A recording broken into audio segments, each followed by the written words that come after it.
নেতা কর্মী অন্যান্য দলের নেতা কর্মীকে কিভাবে নির্যাতন করছে এই খবরটুকু দেখার জন্য আপনারা যখন বসেছিলেন তখন এই আওয়ামী এই স্থানীয় আওয়ামী লীগ থেকে শুরু করে এই পুলিশ বাহিনী থেকে শুরু করে পুলিশ লীগ যুবলীগ আওয়ামী লীগেরা এই খবরটুকু শুনতে দেয় নাই।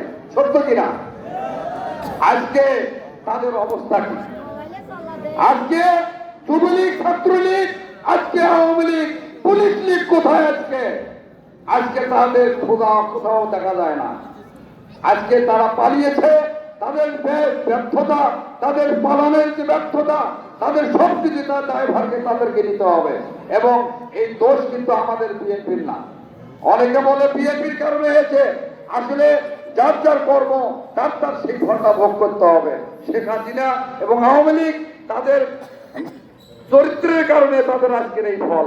আমরা কিন্তু আশা করি নেই, আমরা চিন্তাও করি নেই এই শেখ হাসিনা এইভাবে দেশ থেকে পালিয়ে যাবে।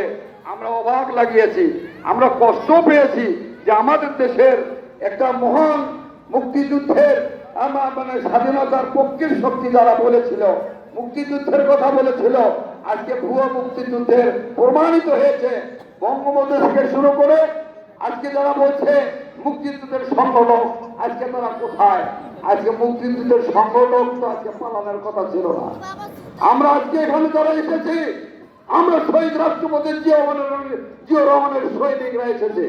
আমাদের নেতা এদেশের মুক্তিযুদ্ধের মহানায়ক, মুক্তিযুদ্ধের ঘোষক, স্বাধীনতার ঘোষক শহীদ রাষ্ট্রপতি জিয়া রহমানের নেতৃত্বে আমরা এখানে উপস্থিত হয়েছি।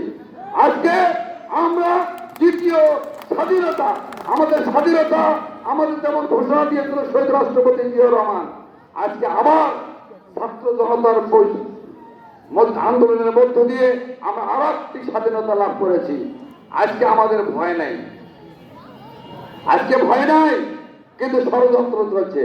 ষড়যন্ত্রটা কি? আমরা দুটো ষড়যন্ত্রে লিপ্ত হয়েছি। একটি হচ্ছে আওয়ামী লীগ, শেখ হাসিনা পালিয়েছে, তার দোষরায় দেশের বিভিন্ন জায়গায় গা ঢাকা দিয়ে আছে। আজকে তাদের সম্পর্কে সচেতন থাকতে হবে, আমাদের চোখ দিয়ে তাদের নজরদারি রাখতে হবে তারা কি ষড়যন্ত্র করছে।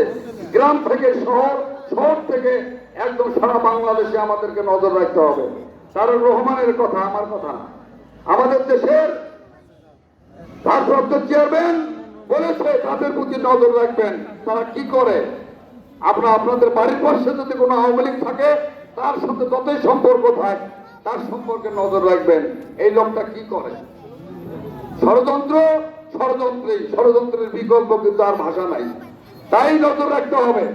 আর একটা নজর রাখতে হবে, আমার পেটের ভিতর থাকে যে রাজনীতি বাংলাদেশে আমরা অনুমতি দিয়েছিলাম, সেই রাজনীতিক একটি দল তারা আমাদের সম্পর্কে বিভিন্ন ধরনের কথা বলে কি যে আওয়ামী লীগ আর বিএনপি নাকি টাকার ডুবে। আমি আশ্চর্য হয়ে যাই, আওয়ামী লীগ সেই দলটি বলে, নাম বলতে চাই না, নাম বলে অনেক উপরে চলে যাবে। আমি সেই দলটাকে আমি নাম বলবো না, আপনারা মনে মনে বুঝিয়ে নেবেন সেই দলটিকে। তারা বলে আওয়ামী লীগ আর বিএনপি নাকি টাকার ডুবে। আমি একদিন এক লোক আমাকে বলতেছে, ভাই আওয়ামী লীগ বিএনপি এবং জাতীয় পার্টির সব চোর। আমি বললাম যে যদি সব চোর হয়ে থাকে তোমরা কি বাংলাদেশের মধ্যে সাধু দাও? এই আপনি আমাদের আওয়ামী লীগ চোর বলতে পারেন, তারা লাইসেন্স প্রাপ্ত চোর লুটেরা। জাতীয় পার্টি